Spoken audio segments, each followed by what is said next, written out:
nosotros no somos ya de este mundo, en cierta forma de hablar. ¿En qué sentido? En nuestra forma de vivir, en nuestra forma de pensar y en nuestra forma de ser, y principalmente por nuestras creencias. ¿Ok? Una de las cosas que marca a una persona delante de la presencia del Eterno es el Shabbat. Hay personas que no guardan bien el Shabbat, pero sí sería muy bueno que nosotros nos esforzáramos en celebrar un Shabbat digno del Eterno. ¿Por qué? Porque esa es los que estuvimos en la iglesia cristiana, ustedes se acuerdan que uno consideraba ya un miembro de la congregación cuando ya se bautizaba, cuando ya hablaba en lenguas y ya daba diezmos y todo eso. Entonces ya el pastor decía, fulano de tal, ya es miembro, ya podemos asentarlo en el libro aquí de miembros de la iglesia. ¿Ok? En cambio, en la Torá es una persona cuando comienza a celebrar Shabbat, ese es el punto de partida de la persona, el Shabbat. ¿Ok? Porque a la final nosotros no guardamos Shabbat. Es el Shabbat el que nos cubre a nosotros. ¿Ok?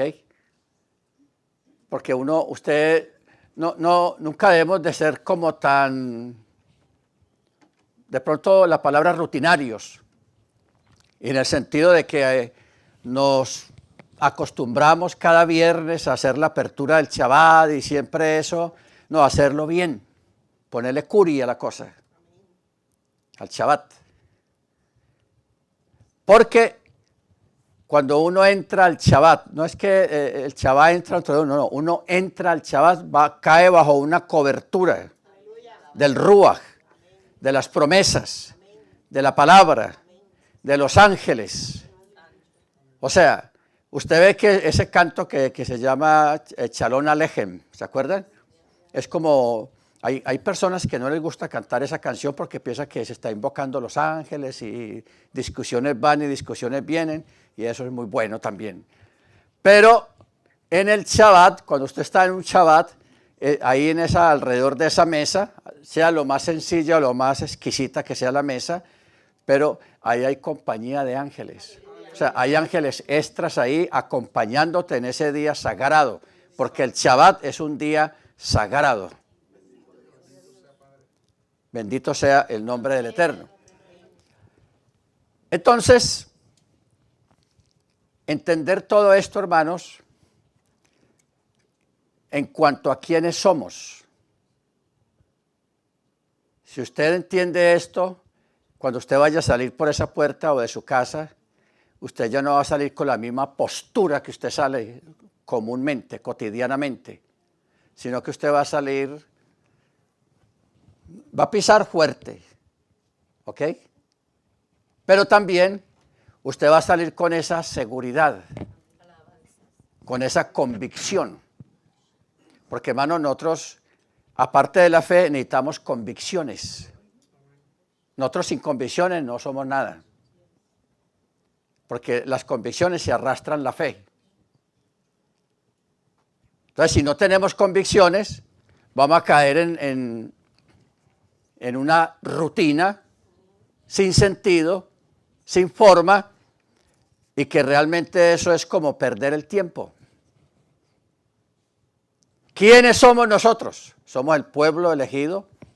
Por eso usted lee en el Antiguo Pacto y en el Nuevo Pacto las mismas palabras. Real sacerdocio, pueblo santo, herederos de todos los bienes celestiales. Amén. Pero ya a través de la enseñanza, a través del conocimiento de lo que el Eterno quiere que nosotros seamos, y nosotros también entender quién es Él, porque Él dice allá en Isaías, para que me conozcáis y sepáis quién soy yo. O sea, nosotros no podemos decir, ¿usted quién cree? No, yo creo en alguien por allá arriba, no sé dónde estará, pero yo sé que está allá arriba. No de esa manera, eso lo habla de esa forma personas que no tienen conocimiento, y no es malo porque hay gente que tiene esa fe, No vamos a negar que no. Hay gente que cree en alguien que está ahí arriba, pero no sabe ni dónde está, ni quién es, ni qué es, y todo eso, pero lo creen. Pero nosotros no estamos para eso. El Eterno quiere que usted lo conozca a Él y sepa usted cuál es el propósito que Él tiene en su vida. Porque nosotros no nacimos por nacer, de ninguna manera, ni fuimos llamados por ser llamados y ya. No, todos tenemos un propósito aquí, en este lugar, en su casa, en medio de su familia. Baruch Hashem, bendito su nombre. Ok. El mundo de la Torá, que es un mundo muy extenso, uno se va llenando de libros y libros y libros y empieza la mujer a quejarse de que por qué tantos libros si usted se ha leído todos esos libros. Mi esposa a veces me muestra el libro y me pregunta, ¿usted ya leyó este libro? Yo le digo, sí, claro, yo ya lo leí. Entonces, porque a veces piensa que uno compra los libros para tenerlos de adorno ahí cogiendo polvo. No, sino que uno quiere avanzar en conocimiento, en la fe y en el ruach, y en el espíritu. Todos necesitamos avanzar en estas tres cosas básicas. Entonces, cuando hablamos de la parte del conocimiento, yo he notado que el conocimiento produce más fe. Porque mientras más usted conoce, más usted se aferra a eso. Por ejemplo, nosotros no sabemos cómo funciona esto de estas flores. Cómo el Eterno le pone los tonos a eso para que salga rojo con ese color, el color blanco, la forma de estas flores pequeñitas, todo eso. Nosotros solamente vemos el florero, pero cuando usted se pone a estudiar cómo funciona lo de la fotosíntesis, cómo se desarrollan el ADN, cómo se esparce en el campo, quién lo esparce, que son los pajaritos, que son los que esparcen las semillas, y donde caiga ahí se da una planta y empieza con unas características y un desarrollo y unas palabras científicas que hablan sobre eso. Pero cuando usted conoce eso, ya uno va a mirar las plantas de una manera diferente. ¿Cierto? Porque usted dice, oh, esa planta, entonces inmediatamente le llega a usted el conocimiento de lo que usted estudió sobre la planta. Eso mismo hay que procurar nosotros con el Eterno. Conocerle a Él, y a Él se le conoce es a través de la palabra. De la palabra. Entonces por eso uno ve a través de los años y de los siglos cómo los judíos se ponen a estudiar, a escudriñar. Y ustedes saben que antiguamente, no ahora, ahora es muy poco, pero antiguamente las muchachas querían casarse con un maestro, o sea, con un estudiante de Torá, porque en esa época eso era un orgullo. La máxima orgullo que había dentro del pueblo hebreo era que en la familia hubiera un maestro, un rabino. En el catolicismo, ustedes se acuerdan, las familias decían y se ponían todos pinchados cuando había un cura en la familia. Ay, el cura, nosotros somos familia del cura tal, está en la parroquia. ¿Ve? Eso se heredó de allá, del rabinismo. Y por eso nosotros debemos de procurar, no solamente los varones, sino también las damas, estudiar, escudriñar, sacar un tiempo para aprender muchas cosas, que el conocimiento da poder. ¿Ok? El conocimiento da poder. O sea, uno como que se empodera y ya uno no le va a agachar la cabeza tan fácil a las personas que tratan de humillarte, que tratan de negriarte, como dicen en Colombia, que lo negriaron. No, sino que uno, con el conocimiento, uno se planta firme y uno defiende y camina seguro. No importa lo que vea. Porque aquí es donde entra la parte de la fe. que yo creo que mañana o pasado mañana vamos a mirar algo acerca o sea, profundizar mucho sobre lo que es la fe para que nosotros podamos hacer muchas cosas que hasta ahora de pronto no las hemos hecho. ¿Ok? Porque ya en este tiempo que estuve allá en Colombia, sin venir aquí a Estados Unidos, fueron como 9 años. Y yo allá viví muchas cosas que tienen que ver con la fe, milagros, cosas increíbles. Yo a ustedes la vez pasada les hablé de que yo he sido testigo de 3 resurrecciones. Y no resurrecciones que se cayó y aparentemente está muerto porque perdió el sentido y la gente se murió, pero no está vivo. No, gente que ya lleva 3, 4 días, o gente que le hicieron autopsia, que los rajan y les sacan todos los órganos y lo rellenan con papel periódico y de todo, que el Eterno levante una persona así, eso, yo estuve ahí en una cosa de esas, ¿ok? Entonces por eso es bueno enfocarnos en eso, porque a veces a nosotros en la casa, en la congregación nos pasan cosas, así de repente. Un niño se cae, se aporrea, se corta, alguien le da el patatús y se fue, y cosas así. Y para eso se necesita alguien que en vez de marcar el 911, o antes de marcar el 911, vamos a ensayar primero con la oración. ¿Ok? Porque la oración tiene poder. Bendito sea el nombre del Eterno. Como también que eso sí necesita un poco más estudio, lo que es la alquimia. La alquimia, o sea, transformar. Yo ahora estaba contando estas cosas que hay aquí colgando. ¿Y sabe qué estaba pensando yo? Yo decía, para el Eterno no es imposible volver esto que es vidrio. ¿Usted sabe algo que se parece a esto? ¿Costoso? Los diamantes. Que uno lo puede hacer. Claro, hay que estudiar un poco más sobre esas cosas, que es cambiar las cosas o los metales. El asunto de esto es que para uno lograr eso, necesita uno estar ya desprovisto de la codicia y de la avaricia. Que uno vea eso, o el oro, o los diamantes, las esmeraldas, uno las vea como piedras. ¿Ve? Una piedra. O sea, desprendido completamente. Porque si esto se esta bola se convirtiera en una pepa de oro, con el peso que tiene esto, y se la doy a usted empieza ya la película aquí en la cabeza. Esto me alcanzará para el carro que voy a comprar, para la casa que ya la necesito. Y empieza usted a hacer planes. ¿Ok?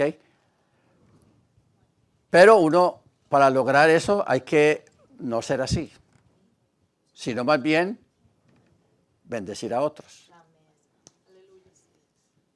Porque nosotros fuimos llamados no para bendecirnos a nosotros mismos, sino para bendecir a otros. Entonces, hay una hermana allá en la congregación que ella trabaja en ventas en la calle. Entonces siempre lo mandan de 2 en 2. Y ella veía que la compañera de ella vendía más que ella. Entonces, ella y no era creyente la compañera. Entonces ella me decía, More, ¿por qué el Eterno no me bendice a mí como la bendice a ella? Entonces yo le dije, lo que pasa es que el Eterno la puso ahí al lado de ella para que bendecirla a ella. Cuando ella ya consiga lo que tengan sus planes conseguir, usted se aleja de ella, ya no sale más con ella, le dice al jefe que no va a salir más con ella, sino que va a salir sola, y ahí va a recibir su bendición. Y sí, el día menos pensado ya el Eterno puso en su corazón que ya no saliera más con la otra muchacha, que saliera ella sola a trabajar, y el Eterno comenzó ya a bendecirla en las ventas, y a bendecirla y a bendecirla, porque ella no había entendido que nosotros estamos aquí es para ser de bendición. Usted está llamado para ser de bendición a otros. Los primeros que son bendecidos son su familia. ¿Ok? Son los primeros, la familia, o sea, los más cercanos a nosotros. Ya después, el entorno más lejano, los amigos, los vecinos y mucha gente, los del barrio. Mire que cuando yo compré una casa en un lugar campestre, y yo siempre cuando estoy abriendo el Shabbat, yo salgo al corredor, que hay un balcón ahí, que se ve todo el pueblo ahí abajo, para tocar el shofar, que suene para todos. Pero ahí yo hago una oración. Yo recién llegado, habían robos, asaltos, la inseguridad que hay normalmente en nuestros países. Y por ahí como al mes y medio de yo estar haciendo eso y orando por todos los vecinos, gente que uno no conoce, se acabaron los crímenes, la gente que antes andaba en unas moticos baraticas, con unas motos grandotas, carros. O sea, el Eterno empezó a bendecir a todos los vecinos. Y yo decía, wow, esto está bueno. Y yo con mi carrito feo. ¿Ve? Porque esas personas conseguían carros lujosos. Y yo decía, Señor, usted es tenaz, usted es grande. ¿Cómo es posible que usted responda y yo que no conozco esas personas, si son buenas, si son malas? Porque uno tiene que orar por buenos y malos. Nosotros no podemos establecer diferencias. Mire que el sol sale sobre buenos y malos, la lluvia cae sobre buenos y malos. Y así nosotros tenemos que enfocar nuestra oración sobre buenos, por los buenos y por los malos.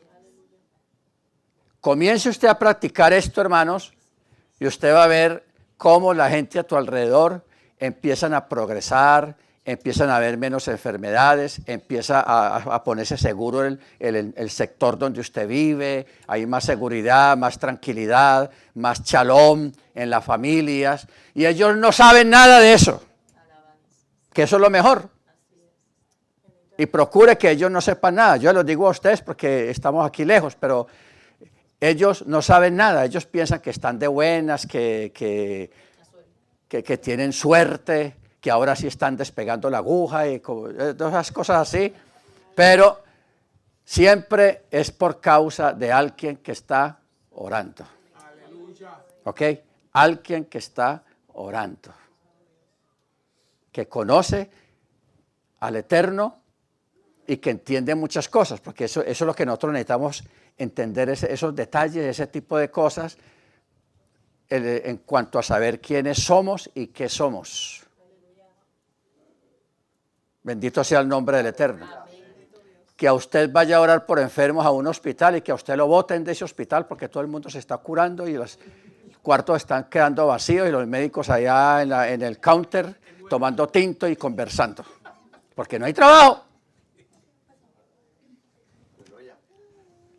¿Te das cuenta? Y la vida es muy dispar. Porque uno dice, bueno, en ese hospital los médicos deben estar contentos que la gente se alivie, pero es que ellos necesitan trabajar. ¿Sí o no? Ellos dependen de los enfermos. Por eso es que yo viví eso en New Jersey y de verdad, hermanos, a nosotros nos sacaron de ese piso. Nos dijeron, ustedes no vuelvan aquí. Porque todas las cuartos se fueron vaciando. Entonces ya cuando a los últimos días ya veíamos las enfermeras, los médicos allá tomando café en el counter, en eso de registro, ahí sin hacer nada, preocupados, que de pronto los boten de ahí, porque no hay mucho que hacer. Ok. Yo esta noche, yo les voy a dejar esta hoja. Yo fui cristiano en una iglesia pentecostal por 30 años. Yo entré al evangelio a los 17 años. No les digo qué año fue. Eso es reserva sumarial.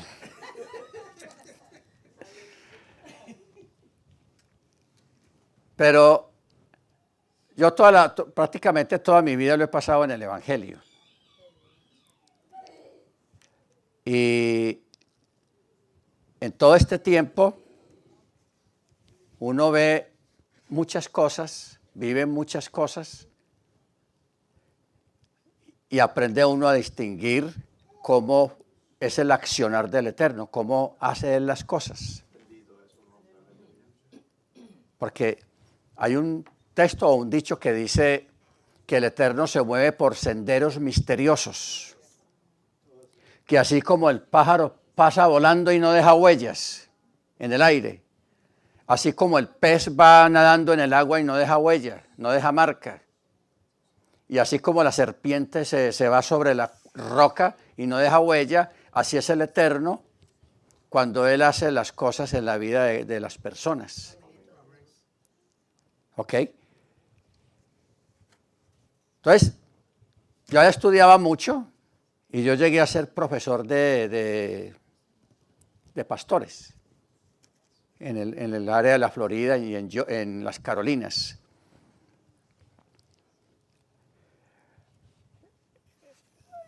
Conocer la Torá, hermanos, eso es lo más grande que a mí me ha pasado después de conocer la Biblia, lo que uno llama la Biblia, ¿no? Ya nosotros estamos en Torá o en la Tanakh, el Tanakh. Porque la Torá le abre a uno los ojos. Claro que uno no perdió el tiempo allá. Yo nunca digo que yo perdí el tiempo, sino que fue como hay que subir hasta por unas escaleras y el cristianismo, el estar uno en el cristianismo o en el catolicismo son como unos escalones que uno va subiendo. Pero ya uno con la Torá acaba como uno de llegar arriba. Porque el cristianismo tiene sus límites. El catolicismo tiene sus límites. ¿Ok? Pero nosotros, el único límite para nosotros, ¿cuál es? El cielo. El cielo. ¿Ok? Entonces yo preparé unas preguntas que allá en el cristianismo no son capaces de responder. No tienen cómo. Son preguntas bíblicas, no es que cuánto calzaba Pablo allá, no. Sino cosas de la Biblia, de la Escritura, que uno sabe que ellos no son capaces. Porque en la Biblia hay textos muy complicados, muy confusos. Por ejemplo, ese texto donde Pablo, allá en 1 Corintios 15, donde dice, ¿y qué de aquellos que se bautizan por los muertos?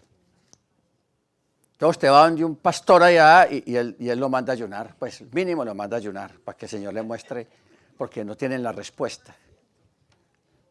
Porque como ellos no estudian la raíz hebrea de los escritores, de los agiógrafos que escribieron los documentos de aquí de la Tanakh, de la Biblia, entonces nunca olvidemos, la Biblia, la Tanakh, fue escrita por judíos, por israelitas. Fue escrita en el idioma de ellos, dentro de la cultura de ellos y las costumbres de ellos. Así como en Puerto Rico dicen helolay, y en Colombia dicen bacano y palabras así, y en México güey, todas esas cosas, los mismos judíos, ellos también tenían sus palabras típicas, y muchas de las palabras quedaron aquí.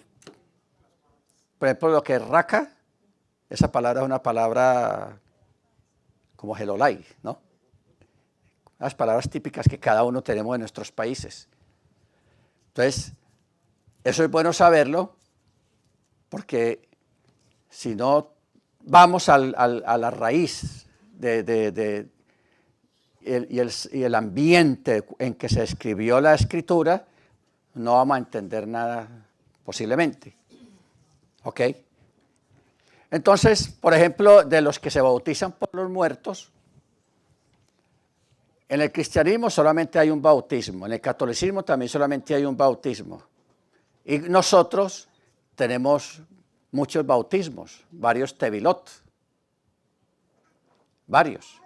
Por ejemplo, cuando va a comenzar las fiestas de primavera, todos hacemos tevilá. Cuando vamos a hacer las fiestas de otoño, volvemos a hacer tevilá. Hay personas que hacen tevilá por cada fiesta. Hay otros que hacen tevilá el viernes, antes cada 8 días para el Shabbat. Y eso no es malo, eso está bien. ¿Ok? Porque eso honra al Eterno. Baruch Hashem. Entonces, el judaísmo honra a los grandes maestros siempre. O a un gran... O sea, yo sé que todos nosotros tuvimos un tío o una tía que nosotros admirábamos, ¿cierto? Que era un educado, era responsable, nos daba buenos consejos. Cuando estábamos chiquitos nos daba moneditas. Entonces se muere ese tío o el abuelo o la abuela que admirábamos tanto. Entonces nosotros siempre nos acordamos de ellos. Eso mismo hacen los judíos, pero los judíos van más allá de eso, de acordarse. Ellos una vez al año van a la tumba donde está esa persona, sea un sabio, sea un maestro, un gran rabino o una mujer de mucha fe que está ahí enterrada, sepultada. Entonces ellos van un día al año y van y ponen una piedrita allí sobre la lápida, en honra a esa persona que está sepultada ahí. No van a orarle al Eterno por la persona que está sepultada allá, sino que le dicen al Eterno: Señor, así como bendeciste a esta persona, bendíceme a mí también. Eso es como dijéramos, decirle al Señor una oración en el lugar donde está el objeto de nuestra oración. ¿Ok? Porque la mayoría de las veces nuestras oraciones son siempre como lejanas, sin el objeto ahí de donde estamos. Ustedes se acuerdan, Naamán, el que fue limpiado de la lepra. Él se llevó tierra del lugar donde ocurrió el milagro de él. Se lo lleva a su casa y lo pone en un lugar visible. ¿Para qué? Para él no olvidarse de quién lo sanó. Porque nosotros somos muy olvidadizos. Entonces él en su casa lo pone en un lugar alto, la urna con esa tierra, y dice: oh, la tierra donde fui limpio de mi lepra. Gracias, Hashem. Entonces, ese tipo de oraciones son muy importantes. Entonces, ¿qué pasa? De que también existe en ese día que hay personas que hacen tevilá en memoria del difunto, de esa persona. No para que el Eterno lo saque de pena y lo lleve a descansar, no, sino en memoria, un memorial. Eso culturalmente nosotros no lo conocemos. No sabemos nada de eso, esas costumbres. Pero en Israel sí es costumbre. Y era costumbre en el judaísmo de que una vez al año hay personas que hacen tevilá por los difuntos, por algunos difuntos, pero en memoria de ellos, en recordatorio. No pedir por un muerto, porque no se puede pedir por los muertos. Está prohibido. Porque ya ellos se fueron, ya no hay nada que hacer por ellos, pero sí tener memoria de ellos, de sus buenas obras, de lo bien que hicieron. ¿Ok? También ustedes saben, hermanos, que cuando una pareja se va a casar, jóvenes se van a casar, antes de la boda, de la ceremonia, también tienen que hacer tevilá. ¿Ok? Hay que hacer tevilá antes de la boda. ¿Por qué? Porque el tevilá se hace porque se va a cambiar de estatus. Es más, si usted va a ir a otro país, se va a ir a su país o va a viajar a algún lugar, un viaje muy importante, se puede hacer tevilá. ¿Ok? Y te va bien. Y es una práctica excelente, muy buena y que trae mucha bendición. Bendito su nombre. Muy bien. Hay un texto en 2 de Timoteo capítulo 3, verso 8. Dice, y de la manera que Janés y Jambres resistieron a Moche, así también estos resisten a la verdad, hombres de mente corrompida y réprobos en cuanto a la fe. ¿Ok? Bueno, Janés y Jambres. Si usted va al Antiguo Testamento, usted ve que no hay ninguna referencia de Janés y Jambres. ¿Cierto que no? No está en ninguna parte. Entonces, ¿dónde está? ¿De dónde sacó Pablo esta referencia para hablar de Janés y Jambres?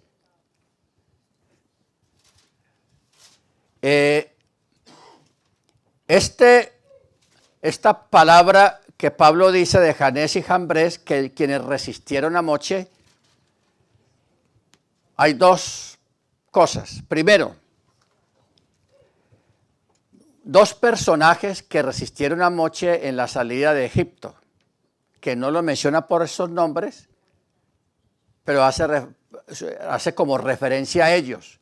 Pero donde sí hace referencia a ellos exactamente es en un libro que no quedó en el canon del Antiguo Pacto, que se llama el libro de las Ascensiones de Moche. Es un libro, ahí sí está ese texto. O sea que eso nos da a nosotros la luz de que hubieron muchos libros, de verdad que hubieron muchos libros que quedaron fuera del canon. Los dejaron fuera.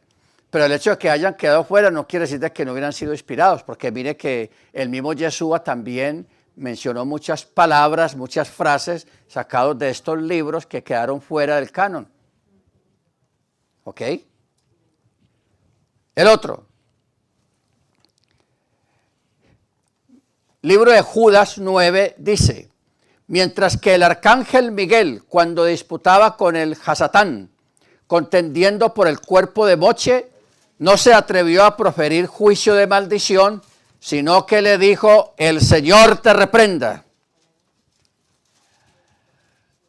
Pero en ningún libro conocido ahí en su Biblia está esta referencia, no está. Esto está en un tratado rabínico que se llama Kidushim, 8.1a y b. Pero también está en el libro de las Ascensiones de Moche. Está esa referencia de este evento, de el arcángel Miguel peleando con Hasatán, porque Hasatán quería robarse el cuerpo de Moche para convertirlo en un ídolo. Entonces el Eterno envió a este arcángel, que es el custodio de Israel, para que no impidiera que Hasatán se llevara el cuerpo de Moche, porque lo iba a convertir en un ídolo, quién sabe para quién, para qué nación. Entonces, eso está en un tratado que se llama Kidushim, o sea, el Kiddush. El Kiddush. Bueno, 1 Corintios 15, verso 38 dice, pero dirá alguno, ¿cómo resucitarán los muertos? ¿Con qué clase de cuerpo vienen? Insensato. Lo que tú siembras no es vivificado, sino muere. Y lo que siembras, no siembras el cuerpo que llegará a ser, sino un grano desnudo de trigo o de algún otro. Pero Yahweh le daba el cuerpo como él quiso y a cada semilla su propio cuerpo. Esta frase fue sacada de un tratado que se llama el Tratado de Sanedrín. La hermana lo tiene allá en la casa. Tratado de Sanedrín 90b. Ahí donde está esta referencia de este versículo. Ok. Mateo 23, 35. Dice, para que venga sobre vosotros toda la sangre justa que está siendo derramada sobre la tierra, desde la sangre de Abel, el justo, hasta la sangre de Zacarías, hijo de Baraquías, a quien matasteis entre el santuario y el altar. Esto está en Mateo 23, 35. Si usted va al libro de Zacarías, no hay referencia de eso. O Malaquías, tampoco hay referencia de eso. Entonces, ¿dónde está la referencia? Eso se lo voy a dejar a ustedes para que busquen la respuesta. Le voy a poner tarea. ¿Ok? O sea, lo que estamos tratando es de mirar esos versículos difíciles y buscarle la respuesta, porque la respuesta está en alguna parte. Para uno no quedarse como que no entendió. Ok, porque ¿qué fue lo que pasó, hermanos? Cuando Mashiach vino, solamente existían rollos del Antiguo Testamento, el rollo de Isaías, el rollo de Jeremías, el rollo de los Salmos, y eran costosísimos. Entonces no todo el mundo tenía acceso al Antiguo Testamento, solamente en la sinagoga, cuando iban al Shabbat, allá estaba el rabino con el rollo, pero eso estaba guardado celosamente y casi nadie podía tener acceso a ello, sino solamente el rabino y sus allegados. Entonces, como cuando Yeshua vino, Israel estaba en crisis espiritual, porque estaban bajo el imperio romano. Entonces esa crisis existencial de los judíos, también producida por lo que les ocurrió con lo de Antíoco Epífanes, entonces se quedaron muchos sin ir al templo. ¿Por qué? Porque se quedaron las escuelas. La escuela de Chamá y la escuela de Gilel. Y mire usted que a mí, cuando yo leo eso, ahí me deja aterrado. Que Yeshua se identificó con los fariseos. Y los fariseos eran los de Gilel. Que él diga, que Yeshua diga, hagan todo lo que ellos digan, pero no imiten las cosas malas de ellos. O sea, él se identificó con la escuela farisea. Se identificó con ellos. Con los saduceos no, y claro, con razón. Porque los saduceos no creen en los ángeles, no creen en la resurrección, no creen en espíritus. Ellos son letristas. O sea, yo creo en lo que palpo y en lo que leo o en lo que veo, pero de ahí no más. Entonces, por eso él no se identifica con los saduceos. Luego, también están los herodianos, están los profesionales, los abogados, ¿cómo es que se llaman? Los escribas, que también era una escuela. Los escribas hoy en día es como los notarios, los abogados de leyes o los jueces, gente de mucho conocimiento de la Torá. ¿Ok? Baruch Hachén. Cuando Yeshua se va, los evangelistas, o sea, los apóstoles, supongamos que el hermano Abdiel es un apóstol y trabaja bastante abriendo congregaciones y todo eso. El hermano también es otro apóstol, trabaja también en lo suyo y así. Entonces el hermano escribe cartas personales al pastor de la congregación donde él abrió, donde él ayudó a establecer esa congregación. Hermano, ¿cómo están? ¿Cómo están las cosas? O el mismo pastor de la congregación le escribe cartas a él, hermano, ¿cómo le parece? Tengo este y este problema, si usted me puede guiar, ¿qué hago? ¿Cómo le hago? Y todo eso. Entonces, el hermano le escribe a él, haga de esta manera, de igual manera él con las congregaciones que él ayudó. Entonces, así, los apóstoles empezaron a crear esas cartas que mandaban a las congregaciones. Ellos nunca se imaginaron que esas cartas a través de los siglos iban a ser estudiadas, examinadas, cada palabra, por qué lo dijo, cómo lo dijo, para qué lo dijo, etcétera, etcétera.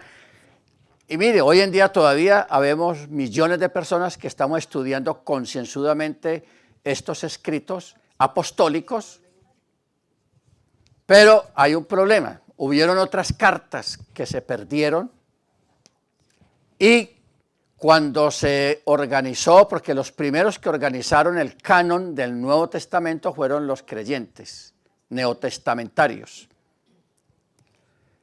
Y a ellos les llegó un montón de libros, de rollos.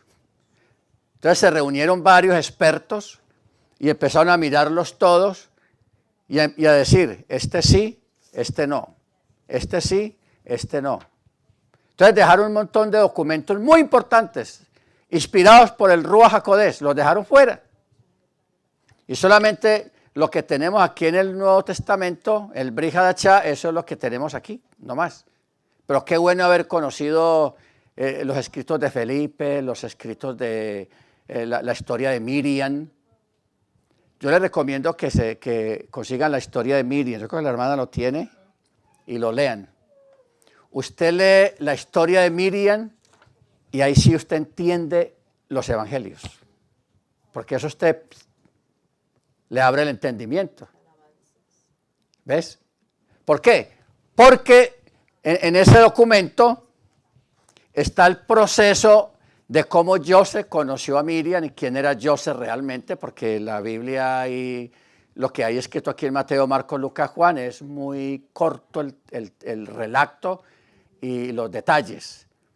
Pero ahí, si está todo en detalle, entonces ahí vas a entender por qué Miriam dijo tal cosa, por qué la gente decía tal otra cosa de Miriam, de Joseph, porque realmente Joseph se tuvo que ir para Egipto. Todo un montón de detalles que te van a ayudar a ver mejor la Biblia de una forma más amplia, más clara, más concisa. Que eso nos ayuda en la fe. Porque hoy en día hay muchos enemigos de la Biblia. Hablando pestes, hablando cosas, y que los Anunnaki, que la serpiente, que los grises, que los reptilianos, y que un montón de cosas, que eso está de moda hoy en día y no le tengamos miedo a eso. Son cosas, hermanos, modas que pasan. Son modas que pasan. Entonces, tenemos un bombardeo muy fuerte en contra del Eterno, en contra de Yeshua, en contra de la fe, en contra de la Torá, en contra de las raíces hebreas, y eso va a ir en aumento y nosotros tenemos que afianzar nuestra fe para no dejarnos robar lo poco que tenemos con tanta propaganda. Porque no olvidemos que cuando venga el antimachía, los emisarios que él manda adelante es gente que va a hacer milagros. Y yo espero que ninguno de los que estamos aquí dependamos de un milagro del Eterno para poder seguir adelante. Si el Eterno no te quiere sanar, si el Eterno no te quiere contestar esa petición que usted tiene, que lleva 10, 15, 20 años esperando en Él, si Él no lo hace, porque Él es soberano, pero usted sigue ahí, ¿ok? Usted sigue ahí.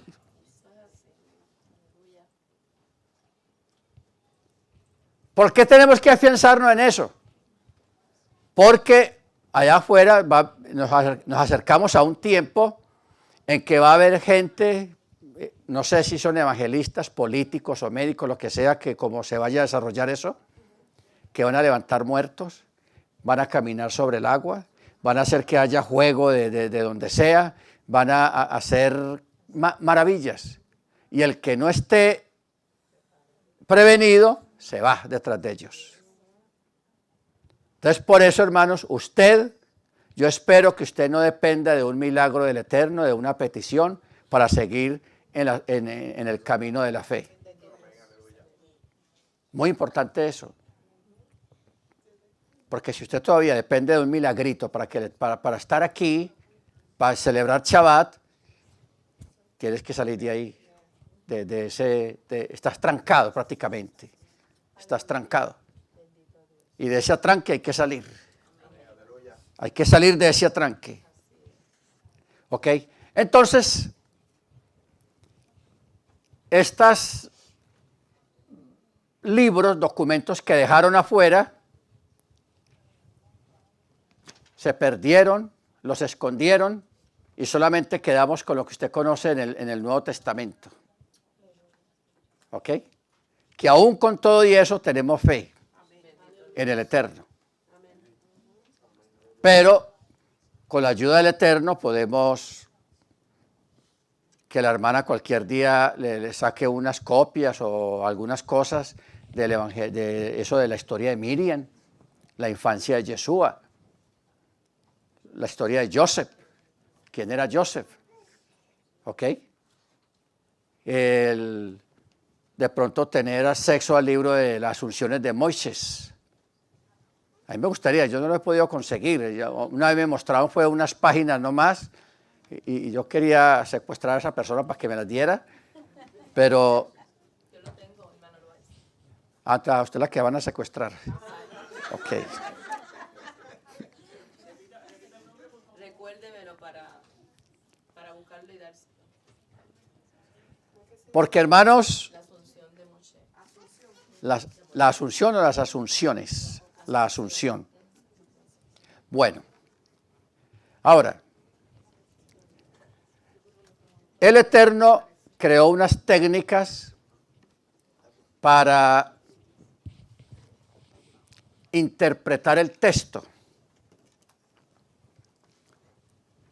Él mismo las creó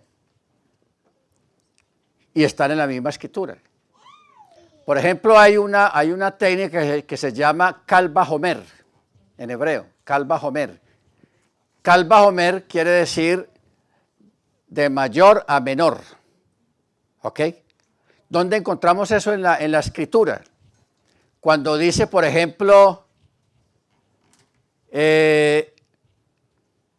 si el justo con dificultad se salva, ¿a dónde quedará el pecador? ¿Ve? El impío y el pecador. Entonces está haciendo una comparación.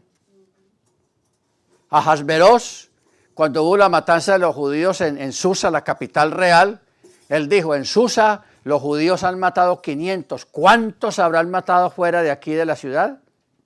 Es un de mayor a menor, un Kal Vajomer. Entonces, el Eterno creó esas técnicas de estudio para poder interpretar el texto. No interpretarlo como a nosotros nos parece o como con el ánimo que nos levantamos por la mañana, sino respetando estas reglas. Entonces de ahí se creó una palabra que se llama el pardés. El pardés, pechat, remés, derás, sod. 4. De esas 4 se desprenden muchas más, pero esa es como la base principal de arriba. Se llama pardés, que es pechat, remés, derás y sod. Luego, cuando uno respeta estas normas interpretativas del texto, no vamos a caer en lo que es la falsa doctrina, ni tampoco vamos a caer en la apostasía. Porque es que la apostasía llega es cuando se malinterpreta la Biblia. La gente se vuelve apóstata. Y eso es muy peligroso. Pablo mismo previene y él dice, vendrán tiempos en que apostatarán de la fe. Muchos se apartarán de la fe para seguir doctrinas de demonios. Entonces uno se pregunta, pero ¿qué puede ser una doctrina de demonios? Como un demonio, yo me voy a sentar al frente de un demonio para que me enseñe. Pero sí hay doctrinas de demonios. Por ejemplo, vamos a poner unos cuantos ejemplos de qué es una doctrina demoníaca, porque las hay, ya están por ahí. Una es que la gente que está creando una teoría de que Eva o Ava, la madre de todos los vivientes, ella, que no fue lo de la manzana, porque la manzana es un decir, sino que ella tuvo relaciones con una serpiente, con la serpiente. Que por eso fue que nació Caín, que Caín fue hijo de la serpiente. Entonces es una teoría que hay, y eso es lo que llama doctrina de demonios. ¿Ok? Baruch Hachén. Ahora, luego lo otro es, por ejemplo, Miriam. Cuando usted lea el libro de Miriam, la historia de Joseph, ahí está, se entiende un poco mejor lo que el catolicismo no pudo explicar o no supo explicar sobre el nacimiento de Yeshua y la concepción de Miriam. ¿Ok? Porque, por ejemplo, hoy en día hay un rabino muy famoso que él enseña que Joseph sí tuvo relaciones sexuales con Miriam y eso es una apostasía, eso no lo dice la Escritura. Pero como él no cree, porque es que cada predicador, a veces cada predicador y cada maestro predica hasta donde puede creer. ¿Estamos? Entonces, si usted ve que hay un predicador que nunca habla de sanidad, es porque de pronto no tiene la fe sobre la sanidad, porque nunca habla del tema, eso es silencioso. Pero el que sí cree en la sanidad y porque lo ha visto, hombre, lo dice con tranquilidad. El Señor sana. Amén. Y ya, pero hay gente que no lo hace. Y así en muchos tópicos y en muchos temas. Entonces uno tiene que tener cuidado con eso, porque a veces la omisión es porque nos está enviando un mensaje. Cuando omitimos, siempre lo mismo. ¿Ok? Porque hay algo, hermano, mire. Ella concibió por el Ruach HaKodesh, yo lo creo. Amén, porque para el Eterno, ¿qué hay imposible? No hay nada imposible. El texto dice claramente, el Espíritu hará sombra sobre ti y concebirás. Y tendrás un niño amén. Pero luego viene lo otro, que casi, yo creo que no nos hemos metido en eso mucho. ¿Cómo fue el parto de ella?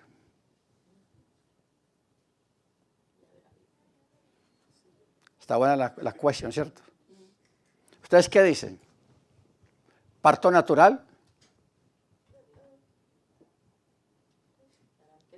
Tuvieron que abrirla porque ella era virgen. ¿Ah? Tendrían que abrirla porque ella era virgen. Ella no tenía relaciones con ningún hombre. Fue bien trabajoso, me imagino.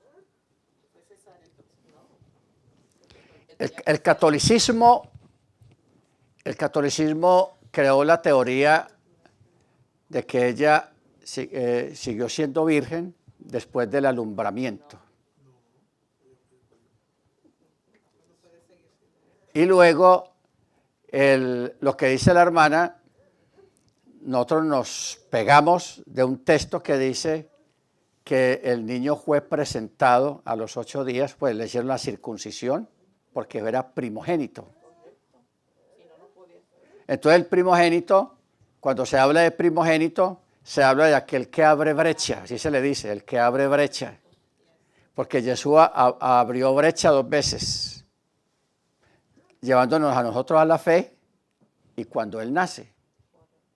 ¿Ok? Por eso es un dicho que se dice, el que abre brecha. Pero hay hermanos, hay personas que no lo creen. Porque la fe no les alcanza hasta allá. Yo lo creo ciegamente y yo no tengo ningún problema con eso. Y aparte de eso, puedo creer muchas cosas más sobrenaturales, porque yo las he visto, las he vivido, entonces por eso es muy importante uno tener vivencias. O sea, usted pídale en oración al Eterno, Señor, dame experiencias. Yo quiero ver cosas, no porque usted las necesite para creer en Él, sino porque usted tiene la curiosidad. ¿Usted ha sido testigo de alguna sanidad, de un paralítico o una persona que esté así torcida y el Eterno lo enderece? ¿Quién más? La hermana. Sanidad en mí, 3 sanidades. Ok. Yo no podía tener hijos. Amén. Entonces, los que no lo han visto, hermanos, de verdad, pídale al Eterno. Eterno, permíteme ver una cosa de estas. Y el Eterno te lo permite. que usted vea con sus ojos. O sea, estamos hablando de milagros fuertes. Milagros fuertes. Así sea cosas de dinero, cosas de una casa, de provisión, de una sanidad de un enfermo, de un paralítico, de alguien con enfermedades terminales muy fuertes. ¿Ok? Que el Eterno levante a esa persona que ya estaba desahuciada y que usted vea eso. Eso lo satisface a uno mucho, porque eso, cuando alguien dice, para Dios nada es imposible, usted va a decir amén, porque usted ya lo vio. ¿Ok? Porque fuimos testigos. Entonces, es bueno que nosotros le pidamos a eso, porque cuando venga esta época de milagros que va a venir, porque va a venir una época de muchos milagros, pero no es por obra del Eterno, sino por obra del antimachía. Porque hay una clave: siempre que usted vea un milagro, usted espere lo que va a decir el que hizo el milagro. Ahí está la clave. Si él te lleva a la Torá, te dice, hay que guardar mandamientos, hay que ser fieles al Señor, hay que, todo lo que usted conoce, ese sí es del Eterno. El milagro es del Eterno, pero la persona de pronto no. Y no se cuestione, pero ¿cómo una persona que no es de Dios puede hacer un milagro? Sí lo hay. Sí lo hay. Allá afuera hay mucha gente que hace cosas grandes y no provienen de parte del cielo. No son del Eterno, ni viene de parte del Eterno. Entonces, pero si la persona dice, Jesucristo era negro y él estuvo en la India aprendiendo el arte de la magia y de la sanidad, entonces usted dice, este no es. ¿Por qué? Porque me está llevando a otro lado, está poniendo a Yeshua en el lugar donde no es. O sea, está hablando mal de Yeshua. Y con el que hable mal de Yeshua, se las ve conmigo. ¿Ok? Así es normal. Baruch Hachén. Entonces, por eso es muy, muy bueno y muy importante nosotros tener en cuenta este detalle, para que podamos nosotros afianzarnos en muchas cosas, que es la enseñanza, la doctrina, lo que creemos, cómo lo creemos, por qué lo creemos, para qué lo creemos. Luego también está la parte de la fe, afianzar nuestra fe. Más allá de lo visible, más allá de un milagro, más allá de una palabra bonita de aquí de la Escritura, más allá de lo que usted pueda ver, pero que usted pueda traspasar con su fe cualquier concepto, cualquier movimiento, cualquier cosa material o espiritual que haya, y que a usted no lo mueva nada ni nadie. Nada ni nadie. Porque es que ahora, lo que viene ahora, hermanos, no es persecución ni insultos para los creyentes. Vienen argumentos, ideas. Es la lucha, estamos en el tiempo de las ideas, de la propaganda, de los argumentos. Y allá afuera hay gente que está afilando la lengua muy bien afilada para atacar la fe, para atacar la Torá, para atacar la vida del chaval, de las fiestas del Eterno. Y la tienen bien afilada, y si nosotros no estamos bien, hermanos, nos van a arrastrar, nos van a robar lo poco o lo mucho que tengamos. Pero todo depende de nosotros. Todo depende de nosotros. Por eso hay que escudriñar mucho, orar mucho, pedir al Eterno discernimiento, para que usted y yo podamos ver, ser, creer y avanzar en todo lo que tenemos que avanzar en las cosas del Eterno. Pero yo espero que usted no dependa de un milagro, de una sanidad, de una petición que tiene, y el Eterno, silencio, silencio. Porque hay peticiones que el Eterno no está obligado a hacerlas a usted. ¿Ok? Seamos conscientes de eso. No todo lo que usted le pide, el Eterno lo tiene que dar. Porque así nosotros somos con nuestros hijos. ¿Usted le da a sus hijos todo lo que ellos le piden? No, hay cosas que usted dice, no, mijito, eso no. Y así es el Eterno también. Así sea de algo sencillo como una sanidad. Pero que si tenemos que cargar con una enfermedad, con una dolencia, con una cosa, la cargamos. Por amor al Eterno, porque cuando salgamos de este cuerpo, la vida va a ser muy diferente en la presencia del Eterno. Muy diferente. Entonces, por eso hay que ir en esa dirección para que podamos ver la gloria, para que podamos alcanzar la entrada al reino. Que ese es nuestro blanco, entrar al reino. ¿Ok? Como dice el escritor del libro de los Hebreos, que mantuvo su mirada en el blanco, en la meta, allá. No mirar hacia abajo, porque cuando uno mira hacia abajo o hacia los lados, uno ve cosas muy desagradables, cosas que no nos gustan, que nos afectan, etcétera, etcétera. Pero si uno mira hacia adelante, no vamos a ser afectados.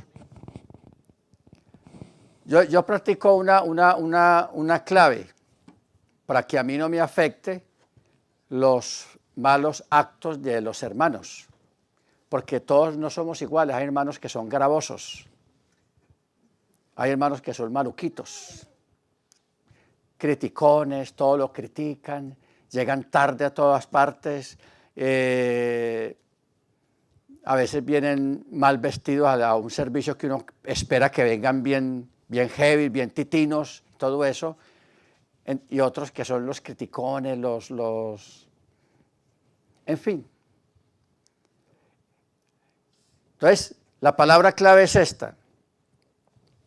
Cuando usted ve algo o le digan algo de un hermano, algo maluco de cualquier persona de la congregación o de afuera, usted, por un lado, no permita que eso entre a su corazón. Porque a usted le va a entrar una lucha. Ay, sí, ¿cómo así? No puede ser. Entonces usted tiene que combatir eso.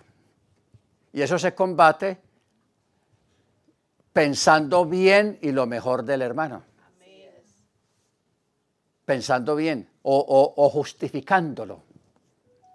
Porque no olvidemos, hermanos, que a nosotros nos justifica uno. ¿Qué dice el apóstol? Justificados pues. Y dice también que Él nos justificó. No que nosotros no hayamos hecho nada, sí lo hicimos.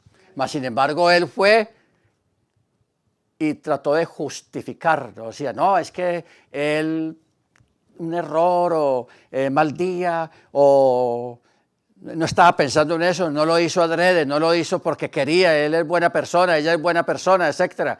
O sea, si nosotros hacemos eso mismo que Jesús hace con nosotros, nos va a ir bien y nos vamos a llevar bien entre todos. Porque si nos dejamos dañar el corazón hacia un hermano, hacia una hermana, hasta ahí llegamos. Ya vamos a mirar, ay, llegó esa hermana a pensar mal y a decir mal y todo eso. Y mire, son cosas que son de afuera, ni siquiera salió de nosotros, pero nos dejamos descuadrar. Nos dejamos dañar. Mire usted cómo dañan de fácil a una persona, le dañan el corazón. Entonces, si usted procura pensar lo mejor de todos los hermanos. Uy, el hermano me miró feo hoy, me saludó feo, siendo que él siempre es amable y sonriente. El hermano tuvo un mal día, quién sabe qué pasó allá en la casa, en el trabajo, tiene una piedra allá en el zapato, o tiene una uña enterrada allá que lo tiene tenso, porque ustedes saben que es una uña enterrada, ¿no? Que eso duele, usted da el paso y eso... Y a veces uno, con la cara así, de la uña enterrada, molestando en el pie, saluda a las personas, entonces el otro de pronto puede pensar mal. Entonces justifícalo. Justifíquelo. No importa lo que usted vea, hermanos. No importa lo que usted vea. Justifícalo. ¿Por qué? Porque Yeshua nos justificó a nosotros primero.